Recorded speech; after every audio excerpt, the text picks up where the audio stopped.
সেনাবাহিনী হঠাও এই আন্দোলনটা এক্স্যাক্টলি পাহাড়ের এই যে মারমা, ত্রিপুরা, শাক আরও জাতিগোষ্ঠীগুলো আছে, হ্যাঁ, ম্রো, তাদের দাবি, নাকি যারা সেনাবাহিনী সরাতে পারলে লাভবানটা হয় কে, কার লাভ হয়?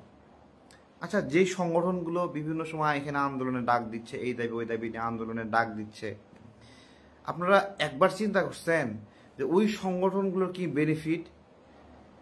যেই বিষয় নিয়ে আপনার মাথার মস্তিষ্ক উত্তেজিত করতেছে, এতে ওই সংগঠনের বেনিফিট, তাদের আয়ের উৎস কি, চলে কেমনে, কখনো প্রশ্ন করছেন? উত্তর নাই আপনার কাছে। আজকে আমি কথা বলি, আসার সময় ওই মোটরসাইকেল নিয়ে আসতেছিলাম, আমাকে যে ড্রাইভ করে দিচ্ছিল তার লাইসেন্সটা নবায়ন করা হয়নি, এই সদ্য শেষ হয়ে গেছে, সেনাবাহিনী ধৈর্যে আটকায় জরিমানা করছে।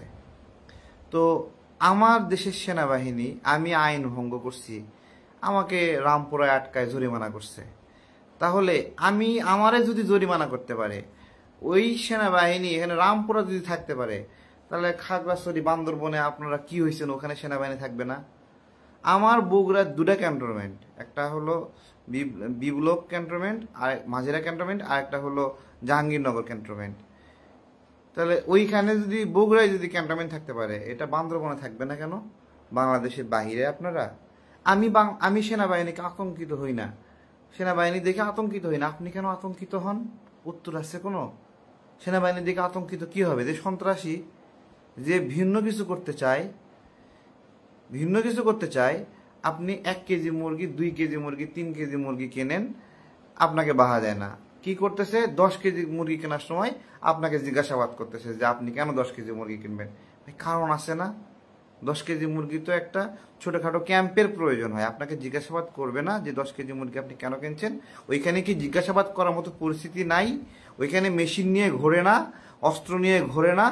ওই অস্ত্র দিতে সেনাবাহিনী মায় না, ওই অস্ত্র দিতে আপনার পাহাড়ের ওই ত্রিপুরা, মারমা, চাকমা, শাক, ম্রো, গারো, তাদেরকেই তো জিম্মি করে নাকি?